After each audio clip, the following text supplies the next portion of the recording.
summarizations, and then two distinctive techniques, extractive and abstractive. And of course, we want to evaluate, but not only subjective, but also using metrics. Like we had metrics for our sentiment analysis or for our classification, like accuracy, recall, precision, and one scoring beyond. There's also metrics like workup blur to evaluate how good their summarization is or how close it is to the text. And then we do the practical exercises you probably do again at home, and maybe I'll post the solution a little bit later so that you can't take a look at it before, okay? All right, so let's start, and we start again with a definition of text summarization. So what is it? Text summarization is basically the process of condensing a longer text into a shorter version, but the shorter version retains the most important information, so the most important points, the key points. And there are basically two different types of text summarization. The first one is called extractive summarization, and extractive summarization selects sentences or phrases directly from the text, but word for word, so the exact sentence or the exact phrase. And the second one is abstractive summarization, which generates a summary using novel sentences. So it doesn't use the same words like extractive summarization. And we will look both of them, both in theory and also in practice. But in general, summarization is an important task nowadays because it enables quick understanding of large amounts of information, and this saves time and improves efficiency. So in decision making and learning, and also in information retrieval. And I'm pretty sure you know that there are already a lot of real world applications out there that are using this. So let's take a look at them first. So using text summarization, real world examples you might know are, of course, this one we are using right now, which is Microsoft Teams. And Microsoft Teams features summarizations of your meeting notes, meaning it can summarize key points from your meeting. It can generate follow-up tasks. It can identify topics. It identifies speakers, and also it can do action points, which is pretty impressive. And there are also tools to summarize whole research papers, which you might guess saves also a lot of time for everybody that has to read a lot of research papers. An example would be Scholar-C, which I have used in the past as well. And then there's also quick and easy browser plugins that summarize your checks, for example, or we're gonna save it in a variable. Let's just call it a variable text. And we use the read method to read it in. Let's quickly check if this is all right. Okay, yeah, you can see that looks like a transcript. It's 120 minutes, so it's quite some text. Mostly me. All right, and then we go over to pre-process.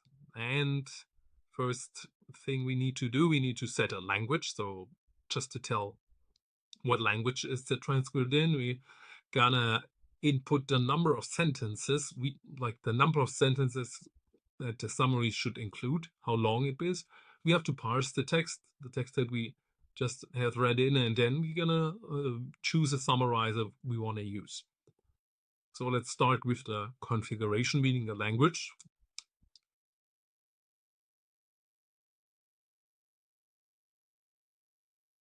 And the language is English, as we know. And let's just do how many sentences. Let's not do too much than 10. There's pound. Let's just do 5. Okay, then we need a parser to parse our text.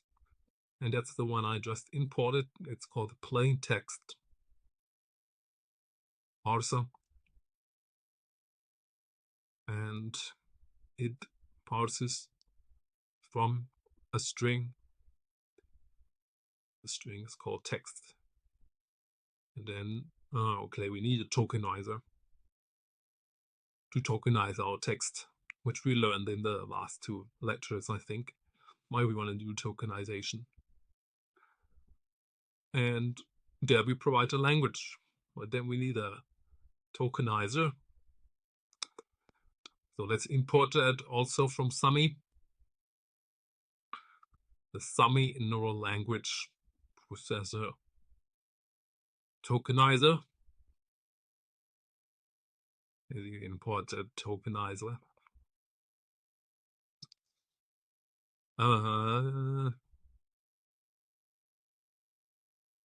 Is it called tokenizers? Yeah. So it's called Summy NLP tokenizers.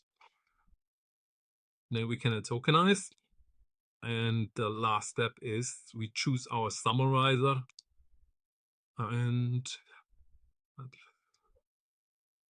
let's use the LSA summarizer for this example.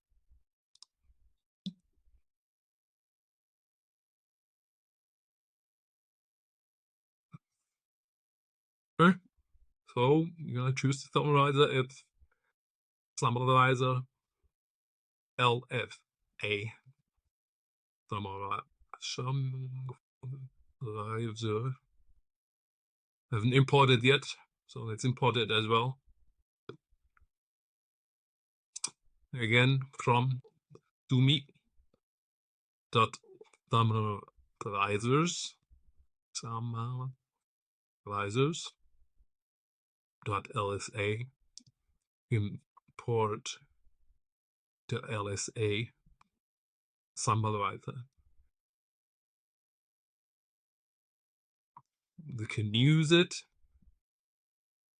and now I've initialized it, and now I can use it. I use the stemmer of the language,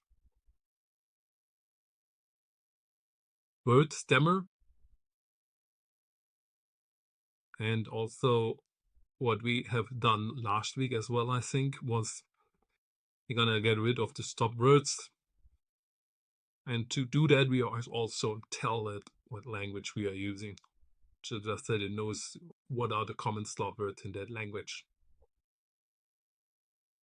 And I think that's it. So we have configured, we have set our language to English, we have set our number of sentences in the summary to 5, then we have parsed the text from our string to the token, we have parsed it to the tokenizer, then we have initialized the summarizer, we use LSA summarizer for that, and then we have stemmed and get rid of the stop words. That looks good. Now we're good, and we are ready to go, meaning we can generate our summary. So summary equals, we use our summarizer, of course, and the summarizer versus the document, and we pass over how many sentences we want to get. Now we have saved our summary in summary, and then we're gonna save it.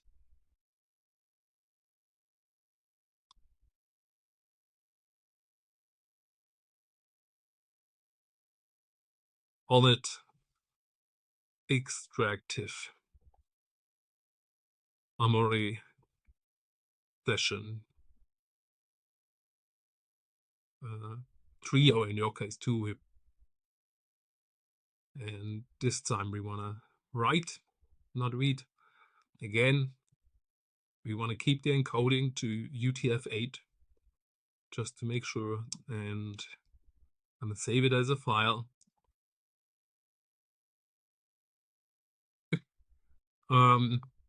I could open up the file, but we can also print it out here. That's maybe easier. So let's just loop through our file, because we know it's just 5 sentences, right? So I can loop through the 5 sentences. Also give them a number, so it's easier to read. And start the numbers at the count of 1, otherwise we usually start at 0 with just wrong.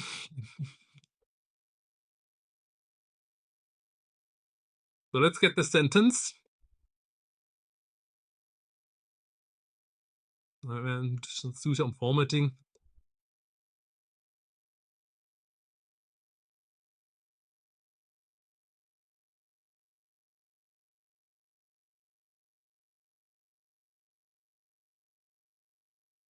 So this just gets rid of this sentence string. I don't need that to see that in the summary. And let's also get rid of white spaces and not white spaces, but the closing tag. Because we usually get that with the summary. We don't need that.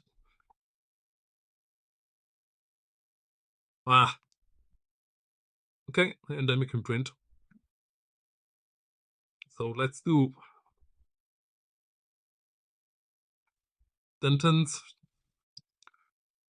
and then use our enumerate, so that we can, just to make sure that we really got 5 sentences.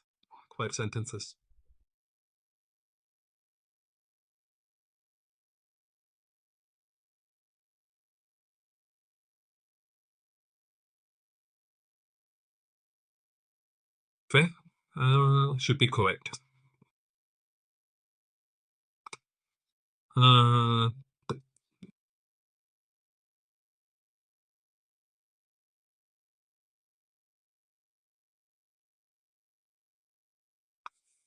Okay.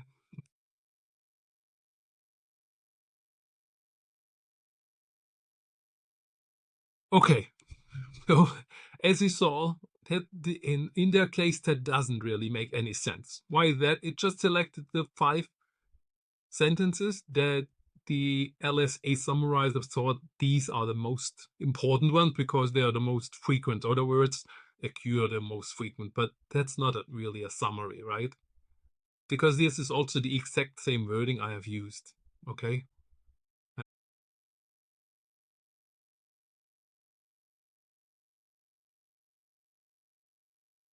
I'm not saying that this doesn't make any sense at all, but for transcripts or for meeting notes, chat, it doesn't make sense to decide on the most important parts just by frequency. There might be use cases where this is really determining what is important, how often it is said, but not in the case of a transcript, I would say, or a chat or a lecture. On that use case, you're much better off using an abstractive summary.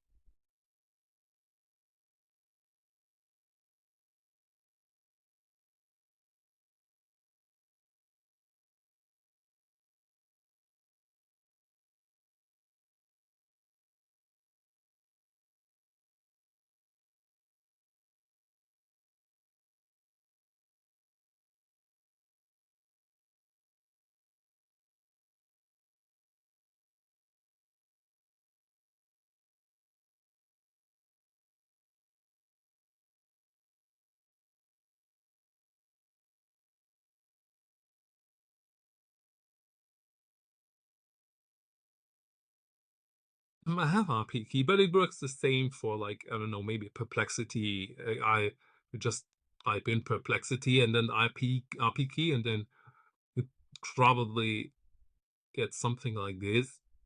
And yeah, you have to. Oh, well, let's do it another way. Let's do it like this.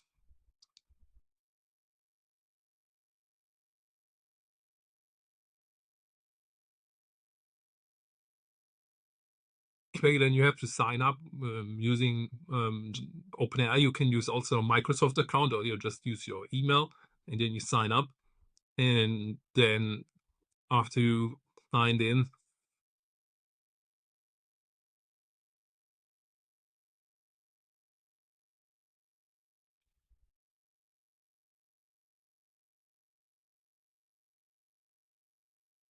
ah,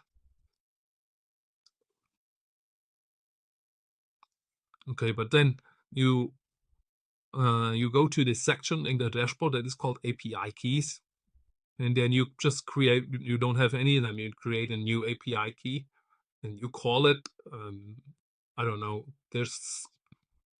you just have to give it a name because there will be costs associated with it. And sometimes you just want to see which key is generating how much cost. For example, you see I created one here that's called boats and keys. Just so I just have a like an overview which of these keys is generating how much or is using how much money.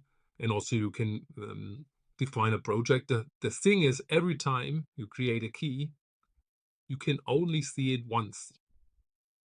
Like now I'm giving it the name of tests. It's my default project, and it has all rights you can give it, and then you only see it once. So you copy it. After that, you don't see the key anymore. So if you haven't saved it, it's gone.